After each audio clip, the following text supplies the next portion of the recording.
Alright, welcome back to Nick Lenz's Comic Corner Classics, that's New Classics. This is episode number 2146, episode number 2040. I got two trades from IDW, and you're thinking, okay, so, by one of them is Turtles. Yeah, this is basically a friend of theirs who actually, just in the last few years, basically, the creator moved him over from Dark Horse, being there for a long time, and that's published over at the IDW. We have Usagi Yojimbo. Yep. This, of course, is I believe this is the fourth volume for the series. Yeah, he decided, Sand Sakai, the creator of Usagi Yojimbo, moved him over from Dark Horse after being there for almost 20 years. I'm not sure why, but he did. So, we have like about 3 different stories going on here. First involves Usagi with this guy, a Takaru, I think his name. That's actually a good story here. The first story, Shojabru, is Usagi actually this is the way he meets him. Who, a Tengu, yes. It's not really a Tengu, who goes with Master, teaches him stuff, and, well, this does lead to the very next story, Tengu War, which involves taking over control of his own clan again. But I do like the story here, it's really nice. Plus, Standardized artwork is still really good. I've always really enjoyed the guy's art. Now here's the thing. I have read the first 2 companies that he published this character under, which was Fanacomics, and then it was Mirage, which was a very brief run for Mirage, which was like 16 issues. I read some of the Dark Horse run. I haven't read all of it per se, but I read some of it. So, then after the conclusion of the story, then of course we deal with the very next story, which is called The Master of the Yojimbo. Oh, by the way, this trade here collects issues 15 to 21 of the 4th volume for Usagi Yojimbo. So basically, the whole point of the story is that he just meets up with a swordsman, who he's revealing basically just wanders about and meets up with this deal with this other threat of the Tengu stuff that happened at the end of the issue. And then we have Yoichi, who it turns out basically during the course of the story, this rabbit here is actually Usagi's cousin.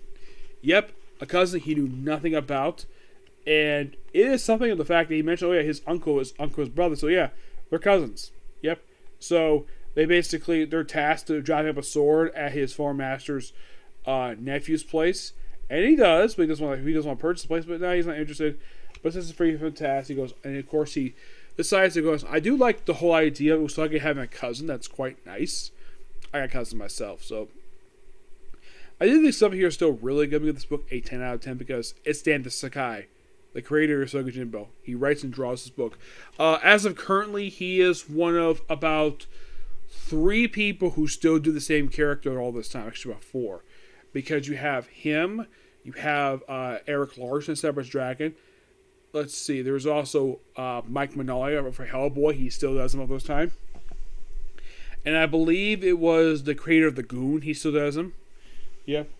Alright, next up we have is Teenage Mutant Ninja Turtles, the Armageddon name opening moves.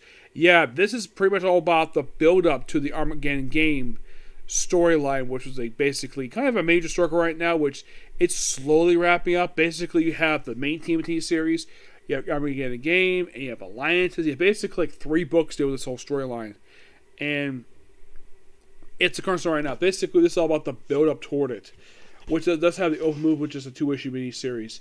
You have Kingdom of the Rats Prelude. Now, here's the thing. This book collects it's just a one-shot, Kingdom of Rats Prelude. That's what it's called. We have Team of Turtles number 84, the 2020 and the 2020 annual, along with the opening moves mini-series. Mostly put, this is all about the Rat King. That's simply put, basically the Rat King is the main villain of the Armageddon game storyline. So this is basically his build to that particular thing. We also have it where he also meets the Shredder for the first time. And it's like, oh, you're the one who basically is with my sister. Yes, the Rat King's sister is sleeping with the Shredder. And here's the thing.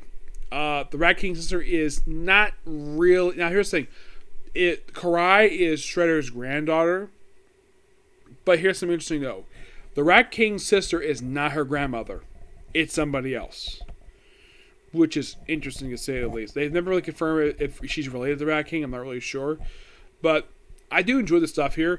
Mostly put the stuff here is on by Tom Waltz.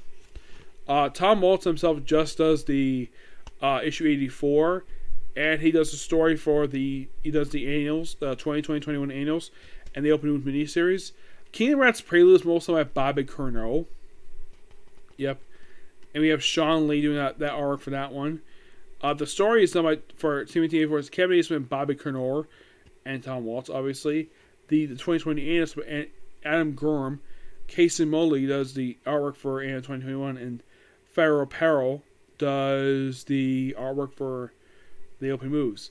And here's the strange: they have basically the letterer where it's the same person, someone named Sean Lee.